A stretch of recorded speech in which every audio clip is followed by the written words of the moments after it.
Namaste. Welcome to PanditVerse Vedic Dialogues. Today, we're embarking on a deep dive into an absolutely fascinating comparison: the ancient wisdom of Vedic knowledge versus modern scientific thought. We'll explore the very nature of truth, destiny, and even the controversial realm of astrology. Our mission, as always, is to extract profound insights, giving you that shortcut to being truly well-informed, packed with surprising facts, and just enough humor to keep you hooked. So, let's get started. Okay, let's unpack this right from the top. The very concept of truth itself seems to be a foundational difference between modern scientific thought and ancient Vedic understanding, according to the insights we've gathered. That's exactly right. It's a striking contrast, really, right at the core. While modern society, often grapples with the universal definition of truth, sometimes seeing it as subjective, like my truth versus your truth, Vedic science offers something quite different. It defines truth, what it calls T1, as inherently universal and eternal. Universal and eternal, how so? Well, this Vedic truth rests on three main pillars. First, the only truths are the laws of nature themselves. Nothing else truly qualifies. Second, these laws are intrinsic. They're actually created by the objects of nature and their inherent characteristics. And third, nature always demonstrates all its laws, continuously. It's always showing us these truths. Always demonstrating them. Exactly. And what's really unique here is that this truth isn't subjective or objective in our usual sense. It just is. It's presented as a unifying truth, valid everywhere, forever, without any contradictions. That's a profound distinction. So, if modern approaches struggle with a single definition, how does Vedic science find this universal T1? Is it pure logic, observation, something else? It's primarily through deep, direct observation of nature. Often this understanding is, let's say, facilitated or deepened by profound yogic insights. And actually, this leads directly to another fundamental difference, which is how Vedic science views the concept of causes. Yes, causes. Here's where it gets really interesting. Vedic science also looks at the fundamental concept of causes differently than modern science. Absolutely. Modern science often focuses almost exclusively on the material cause, what something is made of. But Vedic science identifies two distinct types of causes for absolutely everything. There's the material cause, yes, but also the efficient cause. Material and efficient. Can you give an example? Sure. Think about making a pot out of clay. The clay itself, that's the material cause you needed. Its properties determine what kind of pot you can make, but the clay just sits there, right? Right. You also need an efficient cause. That would be the expert human potter. The person doing the work. Exactly. Someone conscious, intelligent, skilled. Someone who can actually transform that clay into a pot. Without that efficient, conscious agent, no pot gets made. And our sources really emphasize that modern scientific theories, like, say, evolution, often overlook this crucial efficient cause. This ties into Vedic Law 1, effect is ever existent, SK.9, I believe. Effect is ever existent, meaning? Meaning the pot, in a way, was already present, unmanifested, within the potential of the clay. Creation, then, isn't making something totally new out of nothing. It's a transformation, a manifestation of what already exists in potential form. Okay, so it's not creation ex nihilo from nothing, but transforming something already there. That clicks. So where do these causes, material and efficient, ultimately come from in Vedic thought? Do they have a source? Precisely, transformation, not creation. And yes, this leads us to the idea of root causes. Yeah. Just like we trace physical things back to fundamental particles, Vedic science traces both material and efficient causes back to their unmanifested primordial forms. The invisible root material cause is called primordial nature or matter, or in Sanskrit, prakriti. This is the uncaused source material. Some traditions might call it cosmic dust. Prakriti, and the efficient cause. The invisible root efficient cause is Atman. That's the soul or the spirit. This is the entity that inherently possesses consciousness and the power to act, the efficiency.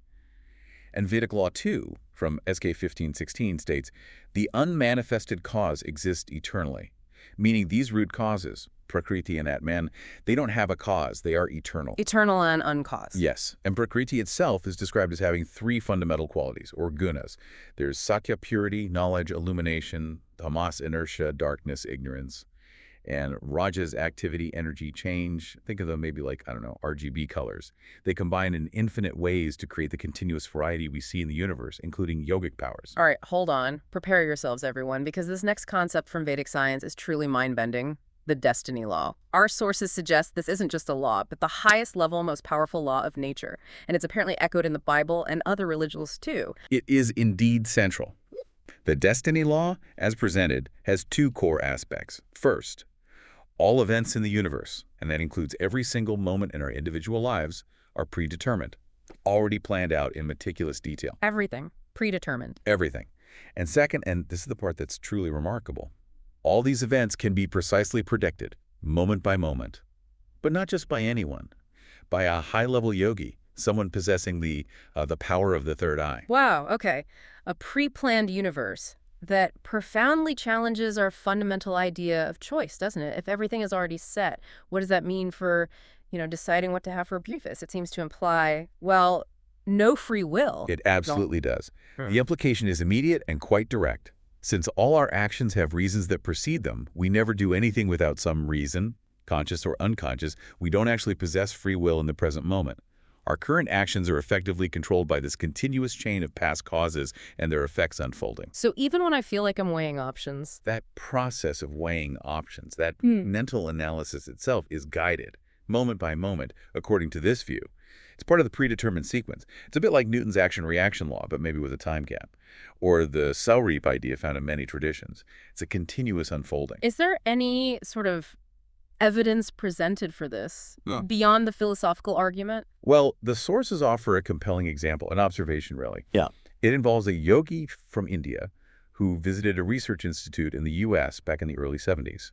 A woman named Pat Norris came to see him. He invited her to ask questions. She asked 7.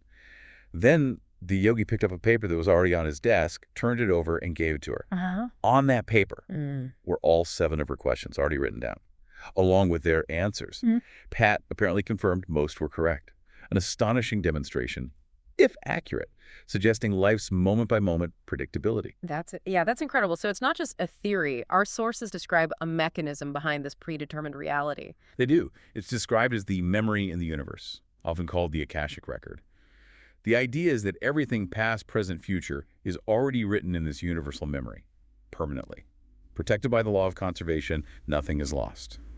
So how does that work for us, living life? The concept presented is like this. The soul reads this present memory from the Akashic record. This information then instructs the subtle body, which contains our intelligence, mind, senses, identity. And the subtle body then commands the brain of the gross physical body to act and experience life exactly as it unfolds according to the plan. Okay, that's a lot to take in. It is. The analogy used is like a complex corporate project plan. Think of a global destiny. Yeah. Every individual action, every task is predetermined within this larger interconnected system. And this leads to a rather stark conclusion in the Vedic view presented. Everything in the universe essentially operates like a highly complex, interconnected, robot. A robot. Wow. That's a pretty radical way to frame existence. Now, this Vedic perspective, it seems, doesn't shy away from critically examining modern science. Our source material suggests modern science took a different path after a specific historical moment. Yes, it presents a strong critique. The sources argue that the jailing of Galileo back in 1633 was a major turning point. After that event, the argument goes, modern science shifted away from Galileo's method of direct observation of nature. Instead, it began to rely much more heavily on hypothesis, assumptions, and experimentations as its primary way to find truth. And this, the source contends, is why modern science often lacks the truth when judged by Vedic principles. Okay, so how does this critique apply to specific fields? Let's start with physics. Right, physics. Take Newton's first law of motion. It's critiqued because it rests on 2 key assumptions. First, an isolated environment free from external forces. Second, motion in a perfectly straight line. The Vedic view says these conditions are impossible in actual nature. There's always gravity, always universal movement. Nothing is truly isolated or moves perfectly straight. So the foundation is seen as flawed because it doesn't match reality. Essentially, yes. The source extends this critique to theories by Einstein, mentioning assumptions like the inertial reference frame or constant light speed, and Heisenberg with assumptions related to Fourier transforms and infinity. A crucial distinction is made between assumptions, seen as inherently false, not valid for describing nature and approximations, which are simplifications, but still rooted in observed reality. The argument is that theories built on these false assumptions often break down in practical, real-world engineering. Can you give an example of that breakdown? The GPS design is presented as a prime example. Kepler's laws describe planetary and satellite motion using ellipses, but applying this simple ellipse model to GPS satellites apparently failed to give accurate predictions. Why?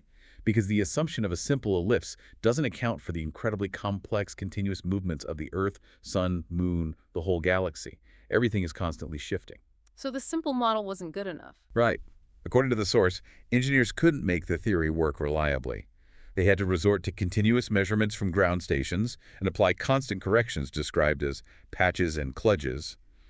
They had to compensate empirically because the underlying theory, based on that false assumption of a simple ellipse, wasn't sufficient for the reality of the system. That's a fascinating perspective, suggesting real-world needs expose theoretical limits.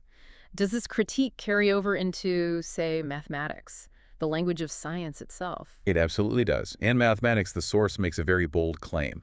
Real numbers are false. False. How can numbers be false? The reasoning is tied to that Vedic definition of truth we discussed. Real numbers are abstract concepts, points on a line. They aren't considered objects of nature. Therefore, the argument goes, they cannot accurately describe nature, which is composed of actual objects with characteristics. The source uses the example, saying 1 orange plus 2 apples, 3 fruits, might seem okay colloquially, but mathematically it's adding to similar things. Numbers themselves are abstract, not the things they represent. Okay, so it's about the gap between abstraction and physical reality. Exactly. And it goes further. The source argues that concepts like a perfect straight line or actual infinity simply don't exist in the physical universe. It suggests mathematical tools relying on these abstract non-existent concepts like assuming infinite time in certain transforms can introduce theoretical problems like mathematical poles or singularities that don't actually appear in finite real-world engineering. Engineers then have to find workarounds. The challenge posed is, if mathematics can't even fully describe something seemingly simple, like an apple with its immense continuous complexity down to the molecular level, different tastes atom by atom, how can it claim to fully describe nature? Wow. Okay, that's a deep critique of mathematics itself. How does this viewpoint analyze something like modern economics? In economics, the source talks about false money. Following the logic about real numbers being false, because they aren't objects of nature, money, being based on these numbers, is also considered inherently false. This falseness, it claims, makes money manipulable and is the root cause of societal problems like wealth gaps, poverty, and unemployment. Manipulable how? Well, it even goes so far as to suggest that economic events like recessions are actually planned events. It points to correlations shown, for instance, between the federal funds rate set by central banks and unemployment figures, suggesting these aren't accidental fluctuations, but managed outcomes. Planned recessions, that's a strong claim. It is. And the source proposes a radical alternative, a moneyless economy, MLE, arguing this would eliminate poverty, unemployment, and related issues entirely. It also makes the argument that profiting is stealing. For example, if a CEO makes a product for $5 and sells it for $15, that $10 profit per item is framed as essentially stolen wealth, contributing directly to the wealth gap. Right. And biology, does it also come under scrutiny? Yes. In biology, the source points to the placebo medicine effect. It highlights medical industry data showing that placebos inactive substances can genuinely cure diseases. This is used to question the actual effectiveness of many pharmaceutical drugs and suggests the real cause of healing might lie elsewhere, perhaps within the patient's own system or belief, rather than the drug itself. Placebo surgery is also mentioned. And regarding evolution theory, the critique is that it primarily describes effects like observing fossils or changes in DNA over time, but fails to identify the true causes behind these changes. It specifically questions the idea that something like a virus has the free will to mutate or change, linking back to the earlier point about destiny and the absence of free will in any object. So the common thread seems to be... The common thread, really, is the emphasis on identifying the root cause. The author suggests that if modern science doesn't know or acknowledge the true root cause, often overlooking the efficient cause or relying on false assumptions, then its understanding is fundamentally incomplete, and therefore its theories, while useful in some contexts, can't truly or fully represent the workings of nature according to this Vedic perspective. Okay, let's switch gears now into a topic that often sparks intense debate. Astrology, or as it's known in Vedic tradition, Jyotish. Ah, yes, Jyotish. Yeah. It certainly has incredibly deep historical roots, and for millions, it remains a significant part of their culture, used for self-understanding, guidance, you name it. But as our sources detail, it's also intensely debated, particularly when viewed through the lens of modern science. The scientific community often labels it a pseudoscience. Why pseudoscience? What are the main criticisms? The core argument is that astrology, as commonly practiced, fails to meet standard scientific criteria. Things like providing empirical evidence, being testable, and crucially, being falsifiable. The philosopher Karl Popper famously argued it's non-falsifiable. Horoscopes are often so generalized, they could apply to almost anyone. How do you prove that wrong? The "it could apply to anyone" argument. Exactly. And the scientific studies designed to test astrological claims have generally not supported them. There was Gauquelin's Mars effect, which suggested a correlation between athletic success and Mars's position at birth, but replications failed. More famously, Sean Carlson conducted double-blind tests where astrologers were asked to match astrological charts to psychological profiles. Their performance was no better than random chance. So controlled tests didn't find evidence. Correct. Psychology also offers explanations like the Barnum effect, our tendency to accept vague personality descriptions as uniquely applicable to ourselves. Another major scientific critique targets the underlying mechanics. Traditional astrology often relies on a geocentric model, Earth at the center, which we know is incorrect. Science uses a heliocentric, sun-centered model. And the constellations. Right, that's another big one. Due to the precession of the equinoxes, a slow wobble in Earth's axis over millennia, the constellations have shifted relative to the dates associated with the astrological signs. So the sign of Aries, for example, no longer corresponds precisely to the constellation Aries being behind the sun during that time. The astronomical foundation is seen as outdated. Okay, those are some significant scientific challenges. But astrology persists strongly. What's the defense? Why do proponents feel it's still valid or valuable? Proponents often argue that judging astrology by purely empirical scientific standards misses the point entirely. They suggest its real value isn't in making falsifiable scientific predictions, but in its symbolic, psychological, and archetypal dimensions. It's viewed more as a profound symbolic language, a tool for gaining insight into personality patterns, life cycles, potential challenges, and even spiritual growth. Symbolic language, like archetypes. Precisely. Think of Carl Jung and his work on archetypes and synchronicity. From this perspective, astrology isn't literal cause and effect science. Instead, the planets and signs act as symbols reflecting universal archetypes within the human psyche and the collective unconscious. Mars doesn't cause aggression, but it symbolizes the archetype of the warrior, assertiveness, drive. Venus symbolizes love, connection, beauty. It's about understanding deeper patterns and meanings, not necessarily predicting concrete events like science does. That makes sense as a different framework. But this isn't just about scientific validity versus symbolic meaning, is it? Our sources also highlight significant ethical and cultural dimensions that complicate astrology's role. You're absolutely right. The discussion goes beyond just whether it works scientifically. There are real ethical concerns raised in the materials. One major concern is the potential exploitation of vulnerable individuals. People often turn to astrology during times of distress or uncertainty. And there's a risk, the sources suggest, of some practitioners promising unrealistic quick fixes or charging exorbitant fees for remedies, preying on that vulnerability. And the nature of the advice itself. That's another point. Promoting deterministic outcomes, saying this will happen, instead of offering symbolic guidance, can lead to fatalistic thinking. It can undermine a person's sense of agency, making them feel powerless. Then there are modern concerns like privacy and confidentiality, especially with so many consultations happening online and sensitive personal data being shared. What about cultural issues? There's the risk of cultural insensitivity. For example, simply equating Western psychological astrology with the complex system of Indian Jyotish, which deeply integrates concepts like karma and dharma, is a misunderstanding. Applying practices out of context can be problematic. And then there's commercialization. The sources point out how digital platforms can easily turn astrology into a kind of commodity, maybe prioritizing clicks and profit over genuine ethical guidance. And specific misuses within cultures. Yes, particularly noted in the context of India. Jyotish can sometimes be misused to instill fear or reinforce rigid social hierarchies. The example given is Kundli Milan, or horoscope matching for marriage, which, while a tradition for compatibility, can sometimes be misused to enforce caste-based restrictions or discriminatory practices. It can also be manipulated for political or business gain, moving far away from its potential for spiritual or psychological insight. All this often leads to astrology being reduced to mere entertainment, like newspaper horoscopes in the public eye losing its depth. So it definitely raises a crucial question: how do we navigate this? A practice with such deep cultural significance, offering comfort to many, yet facing strong scientific doubt and carrying these ethical risks, it's complex. Indeed. Let's loop back now, perhaps on a more profound note, to other aspects of Vedic science discussed in our sources, specifically the phenomena of yogic powers and the concept of the soul. These accounts seem truly extraordinary. They are presented as extraordinary, but also as observable facts within the Vedic framework. Not as supernatural magic, but as demonstrations of nature's laws understood and utilized by advanced yogis. The sources cite historical accounts, like St. Joseph of Cupertino's documented levitation, clearly defying our standard understanding of gravity. Levitation. And more recently, the case of Swami Rama in the 1970s, whose abilities were studied under laboratory conditions at the Menninger Foundation.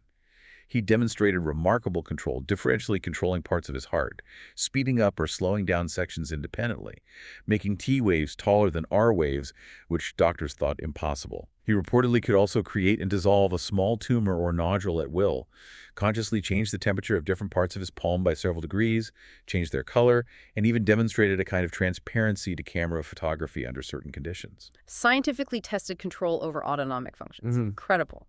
Any other examples? There's mention of a yogi observed reattaching his own partially severed hand, immediately stopping the bleeding through yogic control.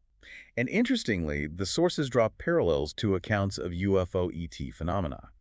They mention reports of extraterrestrials demonstrating similar powers, activating latent yogic abilities in abductees, or instantly healing injuries like a broken leg, citing a specific case in Brazil. So the implication is that these aren't just human abilities, but perhaps universal principles. That's the suggestion, that the knowledge and capabilities described in Vedic texts are potentially valid universally, not just limited to human yogis on Earth. These accounts certainly seem to push the boundaries of what we consider physically possible.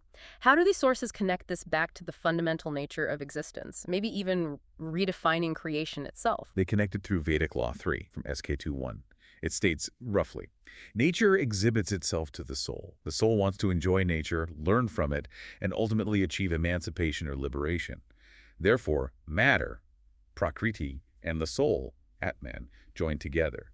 This union is described poetically as being like a union between the lame and the blind. Matter is inert, but provides the potential for experience. The soul is conscious and drives the experience, but needs matter to experience through. From this conjunction, the text says, proceeds the creation. So creation arises from the interaction of soul and matter. Yes. According to this view, an individual soul creates its physical body based on its karma or destiny, precisely to experience nature through that body. But this experience inevitably includes suffering alongside enjoyment. And is there evidence offered for the existence of this soul beyond philosophical argument? The sources point strongly to the research of Dr. Ian Stevenson, particularly his work on Jadaswar's children, who claim to remember past lives. One very specific documented case is highlighted: a baby boy born with birthmarks, actual physical marks, not just memories that precisely match the entry and exit wounds recorded in the autopsy report of a man who had died violently in what the child later claimed was his previous life. Surgery apparently confirmed the path of the bullet correlated with the marks. Physical birthmarks matching autopsy records. Yes. And from observations like these, the sources draw some profound conclusions. First, that it's the soul, guided by its destiny, that actually manufactures the human body, not just biological processes alone. Second, that intelligence and the ability to cause effects originate from the soul.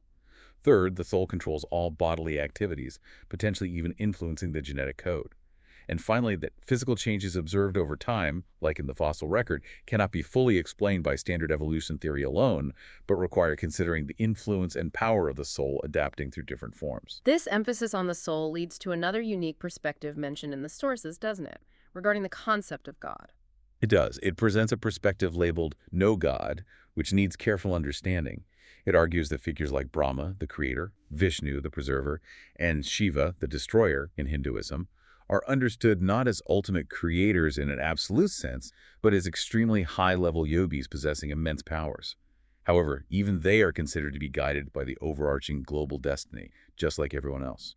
They administer aspects of the cosmic plan, but they didn't originate it. So if they aren't the ultimate creators... The research argues that every object, every being, is essentially created by its own individual soul, joining with matter according to its destiny. This implies there isn't a single external God entity who created the entire universe from scratch. And even if such a being existed, that being too would necessarily be subject to the law of destiny, because the law itself is presented as supreme and all-encompassing. All events, even divine ones, would be predictable by a sufficiently advanced yogi. So creation is seen as a continuous, decentralized process driven by countless individual souls interacting with matter, according to a pre-written cosmic plan. That's a radically different cosmology than many are used to. Decentralized creation driven by souls under destiny. So bringing this all together, what does this deep dive mean for you, the listener, trying to make sense of reality in a world full of conflicting information? Well, I think it encourages, more than anything, a perspective shift. A willingness to consider that ancient texts, perhaps born from very different methods of inquiry like profound observation and yogic practice, might offer a vastly different, yet potentially coherent, framework for understanding existence, truth, and our place in the cosmos. It's a framework that seems to prioritize direct internal observation and lived experience, perhaps over-reliance on theoretical assumptions that may not fully capture nature's complexity. Maybe the deepest dive we can ultimately make isn't just into external theories, but into our own innate capacity for observation, for understanding, as demonstrated by the yogis described in these texts. Perhaps exploring that capacity could reveal truths that lie beyond our current scientific paradigms. Food for thought, certainly. You've been listening to Vedic Dialogues by PanditVerse, also available on YouTube Music, Spotify, Amazon Music, and Audible. Also visit our website, panditverse.com. Stay tuned.